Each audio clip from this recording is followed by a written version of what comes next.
నమస్కారం బీఆర్కే భక్తి ఛానల్కి స్వాగతం. ఈరోజు మనతో పాటు ప్రముఖ ఆధ్యాత్మికవేత్త, సనాతన ధర్మ సారథిగా చెప్పొచ్చు. ఎందుకంటే ధర్మం గురించి ఎక్కడ ఎలాంటి జరిగినా ముందుండి పోరాడే యోధుడు శివరుద్ర సాధు మనతో పాటు ఉన్నారు. గురువుగారిని అడిగి మనకున్న సందేహాలను నివృత్తి చేసుకుందాం. నమస్కారం స్వామి. నమస్కారం మిత్రమ్మ. గురువుగారు, ఇప్పుడున్న జనరేషన్లో అందరికీ తెలియాల్సిన విషయం, ప్రతి మగాడికి ఆడవాళ్ళకు కూడా, భార్యాభర్తలు ముఖ్యంగా ఈ మధ్య సంబంధాలు పెళ్ళిళ్ళు అవుతున్నాయి, విడిపోవడం, ఇలా చాలా సంఘటనలు జరుగుతున్నాయి. నాకు అందులో ముందుగా ఇంకొక అనుమానం వచ్చింది, అది మీరే క్లియర్ చేయాలి. భార్యని భర్త వివస్త్రగా అంటే నగ్నంగా చూస్తే ఏం జరుగుతుంది? వాళ్ళ సంసారం బాగుంటుందా? అంటే అలాంటివి అసలు ఆ విషయం గురించి కంప్లీట్గా చెప్పండి. వివస్త్రం అనేది వస్త్రం లేకుండా, అంటే మోడర్న్ డేస్ కాబట్టి శాస్త్రీయతకి కొంచెం విరుద్ధంగా పోయినట్టు ఉంటుంది ప్రశ్న. ఒకప్పుడు ఏంటంటే స్వామి, పెళ్ళిళ్ళ విషయం వచ్చేసరికి అమ్మాయి రజస్వల అంటే పెద్ద మనిషి కాగానే 11వ రోజు వరకు కొన్ని మంగళకరమైన అనుభవాలు వాళ్ళకి భోజన రూపంలో కానీ, తర్వాత పళ్ళు పిండి రకాల వంటలు, పిండి వంటలు చేసి ఆరోగ్యవంతులు చేసేవాళ్ళు. 11 రోజులు చేసిన తర్వాత 11వ రోజు నుంచి కరెక్ట్గా 5 రోజులు వేసుకోండి, అప్పుడు 16 days. ఇది 16 రోజుల పెళ్ళి. యాక్చువల్ 16 రోజుల పెళ్ళి అట్లా అయింది, 16 రోజుల పెళ్ళి.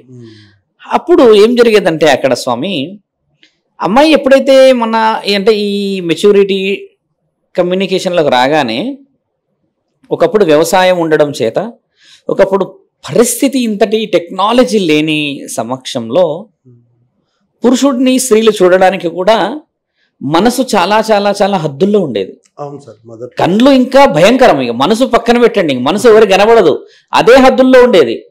ఇంకా కన్ను ఇట్లా లేపి చూడడమే కాదు పరమాత్ముడికి తెలుసు.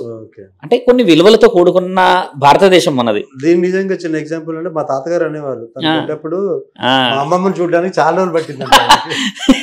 అంటే వాళ్ళు డైరెక్ట్ ఇట్లా చూడడం కూడా అదేదో సిగ్గు, అది ఎక్కడ లేని బిడియం, అదొక రకమైన భయం అనేది ఏర్పడడం చేత పురుషుడు స్త్రీ ఇద్దరు పెళ్ళి అనే విషయంలోనే చూసుకునేవాళ్ళు. అయితే పెద్ద మనిషి కాగానే అప్పట్లో ఉన్న చుట్టుపక్కల ఊర్లో ఉన్న వాళ్ళందరూ ఒక ప్రకటన నిమిత్తం పెద్ద మనుషులందరూ కలిసి ఒక స్త్రీ 16వ సంవత్సరంలోనే పెద్ద మనిషి అయ్యేది స్వామి. నేను మరోసారి మీకు పెద్ద మనిషి అనే కంప్లీట్ టాపిక్ చెప్తాను. దాంట్లో ఇప్పుడు చాలా అవసరం ఈ జనరేషన్కి. అసలు ఆ తంతే మార్చేశారు మన వాళ్ళు. దాంట్లో ఆ బట్ట కట్టు చీర మర్యాద ఆ వడి నింపడం కూడా తెలియదు, ఏది పడితే అది నింపేస్తున్నారు. Will talk one fine day. అయితే పెద్ద మనుషులందరూ కలిసి ఒక అమ్మాయి ఉన్నది అని చెప్పినప్పుడు 11వ రోజు మంగళ స్నానాలు చేసిన రోజు నైట్ పెళ్లి కూతురు చేసే వంతు ఉండేది. మేనత్తలు కానీ పెద్ద మనుషులు కానీ చేసేవాళ్ళు. చేసేటప్పుడు ఏం చెప్పేవాళ్ళంటే రాముడి గొప్పతనం, శివుడి గొప్పతనం, మరియు మహావిష్ణువు శ్రీకృష్ణుడి యొక్క వీరగాథలు, వారు చేసిన గొప్ప పనులు చెప్పేవాళ్ళు. చెప్తున్నప్పుడు ఈ స్త్రీ ఒక పురుషుడిని ఊహించుకునేది మదిలో, ఓహో ఇలా ఉంటాడా పురుషుడు అంటే అని. అప్పుడే ఎందుకు చెప్పాలనంటే ఒక స్త్రీకి అబ్రబ్రహ్మలోక అనుమతి ఇచ్చేది పెద్ద మనిషి అయినప్పుడే. ఇప్పుడు బిడ్డ పుడుతుంది కదా స్వామి, బిడ్డ పుట్టినప్పుడు 3వ రోజుకి పురుడు చేస్తాం మన దగ్గర. పెద్ద మనిషి అయినప్పుడు కూడా 3వ రోజు పురుడు చేస్తారు మన దగ్గర, ముమ్మాటికి చేస్తారు. ఈ పురుడు చేసిన రోజు ఏం జరుగుతుందో దైవరహస్యం అనేది అందరికీ తెలియాలి. ఇప్పుడున్న ప్రేక్షకులందరికీ తెలియాల్సింది ఏంటంటే, ఈ పురుడుకి బ్రహ్మ యముడు ఇద్దరు వస్తారు ఆ రోజు ఇంటికి.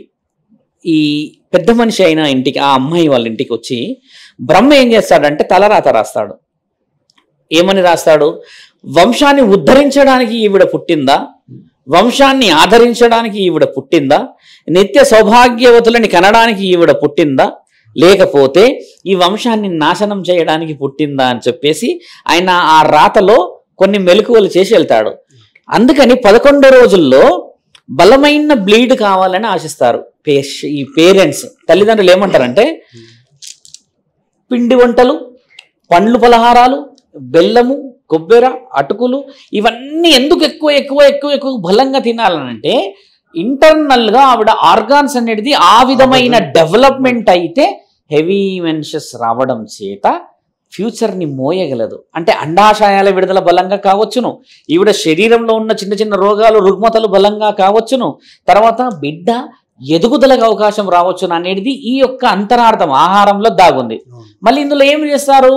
11 రకాల వంటలు చేస్తారు స్వామి. పిండి వంటలు ముఖ్యంగా చేస్తారు.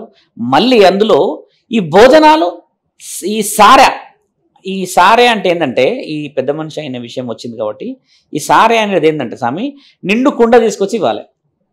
ఇప్పుడు నీ కోడలు పెద్ద మనిషి అయింది, నా కోడలు పెద్ద మనిషి ఏంటంటే మామని కదా నేను నా ఇంటి నుంచి మేనత్తలు కలిసి సారే తీసుకెళ్ళాలి. సారే తీసుకెళ్తలేరు స్వామి ఈ రోజుల్లో. ఎంత మనకి మనసు మైండ్ డిస్టర్బెన్స్, సారే తెస్తలేరు. ఏదో అల్లకి ఏదో టిఫిన్లు తెచ్చినట్టు జొమాటోలో డొమాటోలో నుంచి తెచ్చినట్టు బుకింగ్స్. సారేకి అర్థం ఏం తెలుసా, చాలా మంది తెలియాలని చెప్తున్నాను. అందులో నా మేనకోడలు వంశ ఉద్ధారణ, వంశ ఆధారణ, వంశోద్ధారకులని, కారణ జన్ములని కనాలి అని చెప్పి ఊహించుకుంటూ వండుతుంటారు వాళ్ళు. అంత కమ్మటి భోజనం మంచి బలంగా తినాలి, ఆరోగ్యంగా కావాలి. మాలాంటి జీవితం కాకుండా బలమైన జీవితం చూడాలి, రాముడు లాంటి వాడు రావాలి, సీతారాములలాగా ఉండాలి, రాజ్యాన్ని వేలాలని ఇన్ని కోరికలు. కేవలం మేనత్తకి ఆ హక్కు ఎందుకు ఉంది తెలుసా స్వామి? మేనమామలకి మేనత్తకి ఎందుకు హక్కు ఉంటుంది? ఆ హక్కు మిగతా వాళ్ళకు ఉండదు. చూడండి, కన్న తల్లిదండ్రులు కూడా కొన్ని సందర్భాలలో మేనమామలే చేస్తారు, వీళ్ళు పక్కన జరుగుంటారు. ఆ హక్కు మన దగ్గర ఉంది. తెలంగాణ ప్రాంతంలో మేనమామ మేనా అత్తలకున్న విలువ తల్లిదండ్రులు కూడా కొన్ని సందర్భాల్లో ఎన్నిక జరగాల్సిందే. ఇలాంటిది ఎందుకు వచ్చింది మన దగ్గర అంటే, ఈ మేనత్తలు మేనమామలు ఒకప్పుడు రుణబాధల్లో ఉంటారు వీళ్ళకి. కాబట్టి మేనమామ మన దగ్గర తండ్రితో సమానం. ఇది ఉంది కదా మన దగ్గర. మేనత్తలు తల్లితో సమానం. మేనత్తల పోలికలు ఉంటాయి, మేనమామల పోలికలే ఉంటాయి. మీరు బాగా గమనించండి. కొంతమంది దిట్టో మీ అతలా ఉన్నవి ఏంది అని అంటారు, దిట్టో మీ మామలాగా ఉన్నవరను అని చెప్పి అంటారు. గుణగణాలు అలా ఉంటాయి, నడక అలా ఉంటుంది. ఇంత విలువ ఉండడం చేత వాళ్ళ ఇంటి భోజనం ఈవిడ ఆశిస్తుంది. కాబట్టి సారె తీరవట్లేరు ఈ రోజుల్లో. సార్ ఒకప్పుడు ఎలా తెచ్చేవాళ్ళు తెలుసా మిత్ర? సందర్భంగా చెప్తున్నాను. ఇంత పెద్ద బుట్టలో పెద్ద ఆ బుట్ట ఉండేది, అల్లిన బుట్ట, దాంట్లో అన్నము పలు రకాలై ఇవన్నీ పెట్టి ఇట్లా పట్టు చీర పెట్టి ఈ నెత్తిలో పెట్టుకొని వచ్చేటోళ్ళు. అది ఎంత అంగరంగ వైభవం. ఎద్దుల బండిలనే వచ్చేటోళ్ళేమో మైలు దూరంతో వచ్చి ఇంట్లో పెట్టి ఆవిడ ముందే ఓపెన్ చేసి అందులో నుంచి భోజనం పెట్టి తినిపించి ఆ ప్రేమ నిండుగా ఆడపిల్లలకు అందుతలేదే. మరి ఎలా ఆవిడ సౌభాగ్యవతి అవుతుంది? మీరు అన్న విషయానికి వస్తాను. మీరు అడిగినది వివస్త్రత. 11వ రోజు నుంచి 5వ రోజుల వరకు పెళ్లి కార్యక్రమాల విషయాలు మొదలైనప్పుడు ఈ అమ్మాయికి నేను ఇప్పుడు చెప్పిన తిండి ఏంటంటే, లోపట ఉన్న అవయవాలతో పాటు అంతరాత్మ మనస్సు కూడా కదులుతుంది. ఆ మనస్సులో వేస్తారు పురుషుడిని. వచ్చేవాడు శ్రీరాముడు, వచ్చేవాడు ఈ విధమైన వీరుడు, వచ్చేవాడు చెప్పినప్పుడు ఈ ఆడపిల్ల మైండ్ అంతా ఆ యొక్క పురుషుడి మీదకి వెళ్ళిపోతుంది ధ్యాస. అందుకే ప్రత్యక్ష దైవం అంటారు ప్రతిని. ప్రతి ఎందుకు అంటారంటే, దేవుడు లాంటి వాడు వస్తాడు, దేవుడే వస్తున్నాడు, వీరుడే వస్తున్నాడు అని చెప్పడం చేత ఈ ఆడబిడ్డ మొత్తం ఆయన గారిని ఊహించేసుకుంటుంది. ఊహించేసుకున్న తర్వాత 5గురు పతివతల గురించి చెప్తారు ఈ స్త్రీకి. మండోదరి, సువర్చల, తర్వాత వచ్చేసేసి సతీ సావిత్రి, అరుంధతి, అనసూయ, వీళ్ళ గురించి చెప్తారు. వాళ్ళ చరిత్రలు నేను మరోసారి చెప్తాను మీకు, వాళ్ళ గొప్పతనం ఎలా ఉందో. అలా అన్ని చెప్పినప్పుడు ఒక ఆడబిడ్డ ఏ విధంగా కష్టాల్లో ఒక పురుషుడిని ఏలుకోవాలి, ఏ విధంగా కాపాడుకోవాలి, మాట కానీ అదుపు తప్పకుండా ఎలా కూర్చోవాలి, ఇన్ని కొన్ని విషయాలు చెప్పుకొస్తారు. ఇలా అన్ని విషయాలు నేర్పించిన తర్వాత పురుషుడికి ఏం నేర్పిస్తారు? పురుషుడికి ఏం చెప్తారంటే, ఒక పార్వతీమాత పరమేశ్వరుడు జీవిత లక్ష్యాలని మానవులకు ఏ విధంగా ఇచ్చారు, ఎంతటి గొప్ప పనులని, ఒక అరుంధతి మాత సత్యవతుడిని ఏ విధముగా గెలిచింది, సత్యవంతుడు వీరుడు, ఆయన ఒక దేశానికి రాజు, అన్ని కోల్పోయాడని చెప్పడము, ఒక భరత మహావీరుడు గురించి చెప్పడం, సప్త ఋషుల గురించి చెప్పడం, ఇట్లా గొప్ప గొప్ప చరిత్రలు చెప్తే ఆయన గారికి భార్య మీద అమితమైన గౌరవం ఏర్పడుతుంది. అక్కడ స్త్రీ రాదు, అక్కడ భార్య మైండ్లోకి వస్తుంది. బాగా గమనించాలి మిత్ర. ఇక్కడ పెళ్లి అనేసరికి ఆవిడ భార్య అయిపోతుంది, ఈయన భర్త అయిపోతాడు కదా. భర్త భార్య టాప్ వస్తుంది అక్కడ. ఈ టాపిక్స్ రావడం చేత నా మొగుడు అన్న హక్కు వస్తుంది అక్కడికి, నా భార్య అన్న హక్కు వస్తుంది. ముమ్మడికి ఈరోజు ఛాలెంజ్ చెప్తున్నాము, మగవాడివి నువ్వు ఆడదాని అన్న మాట వస్తుంది ఈరోజు. అక్కడ ఏమొచ్చింది? భార్య, భర్త, మేనత్తలు, కోడలు, అల్లుడు, ఈ టాక్ వచ్చేసేది అక్కడ. ఇప్పుడు అలా లేదు. కాబట్టి అంత దరిద్రం మామూలు లేదు, విభత్సమైన దరిద్రం ఉన్నది. అయితే ఈ విధంగా అయినాక వాళ్ళిద్దరు పెళ్లి జరిగిన తర్వాత 3వ రోజుకు వీళ్ళందరూ ఏం చేసేవాళ్ళు, తీర్థ విహారయాత్రలకి మన దగ్గర ఎక్కువ శాతంగా చిత్రపటాలు చూడండి, ఎల్లోరా, అజంతా శిల్పాలలో మొత్తం కామం రాసి ఉంటుంది. ఇవి ఒక వ్యక్తి ఇంకొక వ్యక్తితో మాట్లాడకపోయేవాడు. కామం ఎలా పెళ్లి తర్వాత, ఎందుకంటే వీళ్ళిద్దరు పెద్దవాళ్ళే, పెద్ద మనిషి అయిన బిడ్డకి అంత తెలియదు. ఈయన గారు 18 సంవత్సరాలే, అప్పట్లో 2 సంవత్సరాలు max to max 3 years differences. ఈ ఇద్దరికి తెలియని సమక్షంలో గుడికి వెళ్ళినప్పుడు ఏమవుతుందంటే పురోహితుడు ఏం చేసేవాడంటే నూతన వధువరులను ముందుకు పిలిచి మీరంతా గుడిని అంతా చూసి రండి, ఈలోపు నేను ఒక అర్చన కానీ ఇంక మిగతా కార్యక్రమాలు చేస్తాను ఒక ధైర్యం చెప్పినప్పుడు వీళ్ళు ఏం చేస్తారు, ఆ గుడికి వెళ్ళేసి అవన్నీ చూసుకుంటారు విచిత్రంగా.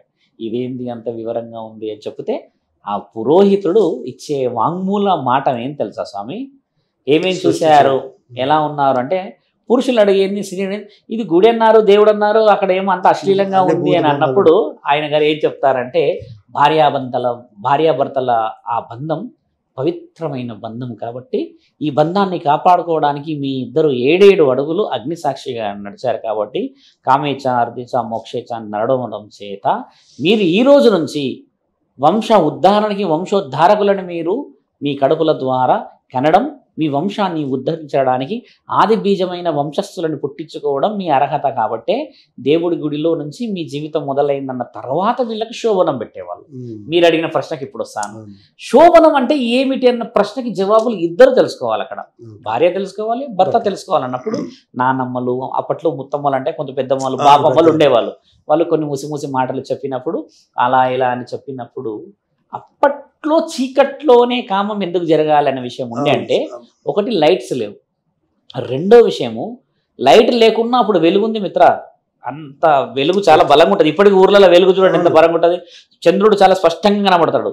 ఇలా ఉండడం చేత వాళ్ళిద్దరికి ఏం నేర్పించేవాళ్ళనంటే స్వామి, ఒక స్త్రీని పురుషుడు పూర్తిగా చూస్తే ఏమవుతుంది, ఒక పురుషుడు ఒక స్త్రీని పూర్తిగా చూస్తే ఏమవుతుంది అని అంటే, ఈరోజు మన పూర్వీకులు చేసిన ఒక పొరపాటు మీకు చెప్తాము వినండి. ఒక శారీరకమైన సంబంధం ఏమైందంటే ఈరోజు విలువ లేకుండా పోవడానికి గల ముఖ్య కారణం, ఒక రతి సమయం ఏంటంటే చీకట్లోనే ఒకరి మనసుల ద్వారా ఒకరికి సంబంధించిన ఒకరి ప్రేమని పరస్పరంగా పంచుకునే వాళ్ళు ఆ చీకటి సాక్షిగా. ఇప్పుడు ఏమైందంటే శరీరాలని ఎక్కువ శాతంగా చూస్తే స్త్రీ శరీరంతో ఉన్నప్పుడు పురుషుడు ఏం చేస్తాడంటే ఈ ఐస్ ఏదైతే ఉంటుంది, ఈ కళ్ళు చూసే చూపులో వ్యత్యాసం మారింది. ఈరోజు చీకట్లో ఉంటే ఒకరి మనసుల ద్వారా శరీరం కలిసేది, ఇప్పుడు వెలుగులోకి వచ్చి మనసులు పక్కన శరీరాన్ని చూడడం ఎక్కువైంది. అయితే ఇక్కడ అసలైన ట్రిగ్గర్ మెయిన్ పాయింట్ ఇది. చాలా మంది సైకాలజిస్ట్ వాళ్ళు చెప్తున్నారు ఏంటంటే, why in India rape case అంటే వరల్డ్ వైడ్ రేప్ కేసులు ఎందుకైతే నేను చెప్తున్నానంటే, ఈయన గారు ఎక్కడైతే రతి సంభోగానికి ముందుకు పోతాడో స్వామి, ఈయన ఆలోచన చెడు ఏమొస్తుంది అంటే ప్రేమలు ఆప్యాయతలు ఇవన్నీ ఒకప్పుడు గట్టెక్కాయి. ఇప్పుడు ఎక్స్పెక్టేషన్స్ ఏంటనంటే ఈవిడే ఈ విధంగా ఉంటే ఇంకో ఆవిడ ఏ విధంగా ఉంటుంది, కొద్దిగా నల్లగా ఉందనుకోండి ఒక ఆవిడ, ఎర్రగా ఉన్న ఆవిడ ఏముంటుంది అని చెప్పేసి ఈ ఐస్ మారుస్తున్నాయి. మైండ్ గేమ్ ఇది ఇక్కడ జరుగుతున్న అత్యంత ప్రమాదకరమైన చూపు ఇది. అందుకు భార్యాభర్తలు ఇద్దరు ఎందుకు చూడకూడదు ఒకళ్ళు అంటే, మనసుల ద్వారా కలిసిన శరీరానికి విలువ ఉంటే శరీరాల నుంచి శరీరానికి వచ్చినప్పుడు ఇంకొక శరీరం ఏ విధంగా మెరుస్తుంది, ఆవిడ నవ్వుతే ఎలా ఉంటుంది, ఆవిడ సిగ్గుపడితే ఎలా ఉంటుంది, ఆవిడ సింగారించుకొని నా ముందు ఇలా అంటే ఎలా ఉంటుంది, నడిచొస్తే ఎలా ఉంటుందని ఊహ. ఈ ఊహే కదా ఈరోజు రేపులు అవుతున్నాయి. ఈ ఊహే కదా అక్కడ ఎక్కడో ఎవరినో బాంబేలో చూసొచ్చి హైదరాబాద్లో అభం శుభని తెలియని వాళ్ళ పిల్లల మీద ఎదిగిన వాళ్ళ మీద చేస్తున్నాడంటే వాడి మైండ్లో కూర్చుంది బాంబేలో ఉన్న ఒక అర్ధనగ్నంగా ఉన్న ఆడది. ఇక్కడ ఊహ జరుగుతుంది. ఇది డాక్యుమెంట్ ప్రూవెన్ కదా. ఎందుకు చూడకూడదు అన్న ఆ ప్రశ్నకి ఏంటంటే, శాస్త్రం ఏం ఘోషిస్తుందనంటే, నీ భార్యను నీవు నిండుగా చూడవచ్చును, కానీ నీవు చూస్తున్న సంగతి ఆ మహానీయుడికి, తర్వాత నీ మనసులో ఉన్న నీ మనస్సాక్షికి, అక్కడున్న నీ అంతరాత్మకి, అంటే నీ ముందున్న వాళ్ళకి తప్పితే ఎవరికి తెలియకూడదు. Today the generation if you talk about science and development ఏం మాట్లాడతారు తెలుసా స్వామి, ఒకరోజు శారీరకంగా భర్త ముందుకు రాకపోతే చాలామంది ఈ రోజులు ఏం చెప్తారంటే మగవాడు కాదాడు, ద డిక్లరేషన్ యాజ్ గివింగ్, మగవాడు కాదు. పురుషులు కూడా ఏమంటున్నారంటే ఆమెకి నా మీద కోపం ఎక్కువ, అదెక్కువ ఇదెక్కువ, అసలు ఆడదే కాదు అంటున్నారు కదా. పరమాత్ముడు పెద్ద మనిషి అయినప్పుడే ఆ తిండిలో నీవు ఎదగాలని చెప్పి రాసేసి బ్రహ్మొచ్చి రాసిన ఆ రాత, అక్కడ పక్కనే యముడొచ్చి ఈవిడ పాపగ్రస్తులు శాపగ్రస్తులు అయితే వాటిని డిసైడ్ చేసేస్తారు. ఇన్ని రాతలు రాసిన ఆ దేవుళ్ళు అబద్ధమా స్వామి? మరి మన తాతలు ముత్తాతలు మన అమ్మలు మన పెద్దమ్మలు వీళ్ళందరూ సంసారం ఎలా చేస్తున్నారు? మనం ఎందుకు చేయలేకపోతున్నారు? ఈ జనరేషన్ ఎందుకు చేయలేకపోతుందంటే ఇంతటి వెలుగులో అసలైన జ్ఞానం ఇది వెళ్ళిపోయింది, ఈ వెలుగు లేదు మనకి. కాబట్టి వివస్త్రంగా స్త్రీని ఎందుకు చూడాలి, ఎందుకు చూడకూడదు అంటే, వివస్త్రంగా నీ భార్యని చూసి హక్కు నీకుంది, కానీ ఆలోచన నీకు ఈ విధంగా రావద్దు కదా. పూర్వీకులు ఏం చేశారు, ఒక గుడి ఉండేది, ఒక ఇల్లు ఉండేది, 8 గడులున్న ఇల్లే ఉంటుంది మన దగ్గర, బాగా గమనించాలి. అంటే ఓవరాల్గా చెప్తాను, మెయిన్ గుమ్మం పెద్దగా ఉంటుంది స్వామి, దీనికి క్వైట్ ఆపోజిట్ కి ఉన్న గుమ్మం కొంచెం డౌన్ ఉంటుంది 1 ఇంచు. అది ఏమవుతుంది అంటే డైరెక్ట్ అది హాల్ లాగా ఉంటుంది, దాని ముందు ఇంకొక హాల్ ఉంటుంది, అంటే ఎవరైనా వచ్చినా కూర్చోడానికి. ఆ హాల్కి 2 రూమ్లు ఉంటాయి, ఇటు వచ్చేసి మాస్టర్ రూమ్ ఉంటుంది, ఇటు వచ్చి వంట రూమ్ ఉంటుంది. దీనికి అనుసంధానంగా మళ్ళీ 2 రూమ్లు ఉంటాయి, అన్నదమ్ములు ఉంటారు కదా, దీనిపైన కూడా ఇంకోటి ఉంటుండే మెట్లతోని. ఈ సంసారం అంతలా ఒక రూమ్ మాత్రం ఎవరూ పోకూడదు, అదే ఆ ఇంట్లో ఉన్న అన్ని జంటలకు కాపురం చేయాలి. అసలు ఆ రూమ్లోకి వెళ్ళారనంటే అది డిస్టర్బ్ చేయకూడదు. ఇంత వివరం ఉంది మన శాస్త్రంలో. అక్కడ ఒక మంచం ఉంటుందో దానికి ఒక ప్రత్యేకత ఉందనంటే, ఇప్పుడు వదిన అన్నయ్య గల అందులో ఉన్నారు అనంటే ఏకాంత సమయం, డిస్టర్బ్ చేయకూడదని పూర్వీకులు ఇంత వివరంగా ఇల్లు రాసిచ్చారే. ఇంత పశువుల్లాగా రోడ్ల మీద పోయి మన వాళ్ళు చేస్తున్నాయి. ఈ దాని గురించి శాస్త్రవేత్తల గురించి మనం పరిజ్ఞానం గురించి మాట్లాడాలా. ఈరోజు సాధువుల సంతులను చూస్తే ఎక్కడెక్కడెక్కడ పోతుంది చూడండి. సీనిగాడు చూడు ఏం చేశాడు వాడు. ఇప్పుడు బోడిలింగం గాడికి ఇంత వ్యవహారం ఉంటే లింగం ఉన్న వాళ్ళు ఏం చేయాలి. మీరు అడిగిన ప్రశ్న చాలా బలమైనది. అందుకని శాస్త్రాన్ని తెలుసుకోవడం చాలా ముఖ్యం. ఇప్పుడు ఇంత డీప్ గా ఎందుకు పోయినా తెలుసా, అసలు ఏమిటి ఇదని తెలవాలని. నిజంగా చాలా మంచి విశ్లేషణ, చాలా అవసరం అది. కాబట్టి గోప్యత నీ స్త్రీని నువ్వు చూసుకో హక్కు, కానీ ప్రతి స్త్రీని ఊహించుకోవడం తప్పు. అది ఎంతటి దాష్టికమైన స్థితి. ఇప్పుడు నువ్వు ఊహించుకున్నట్టుగానే ఇంకో విషయం చాలా బలంగా చెప్పాలి, ప్రేక్షకులని బాధ పెడితే కూడా క్షమించమని అడగగలను నేను. ఏమవుతుందంటే, ఒక స్త్రీ ఒక పురుషుడు శారీరక కలయికలు ఉన్నప్పుడు most of the sense if it see, పురుషుడు కళ్ళు తెరిచే ఉంటాడు, బట్ యూ అబ్జర్వ్ అమ్మాయి కళ్ళు మూసుకొని ఉంటుంది. బాగా గమనించాలి విషయం. అందుకు పురుషుడు ఎక్స్పెక్టేషన్ డేంజర్ ఉంది. అర్థమైందా?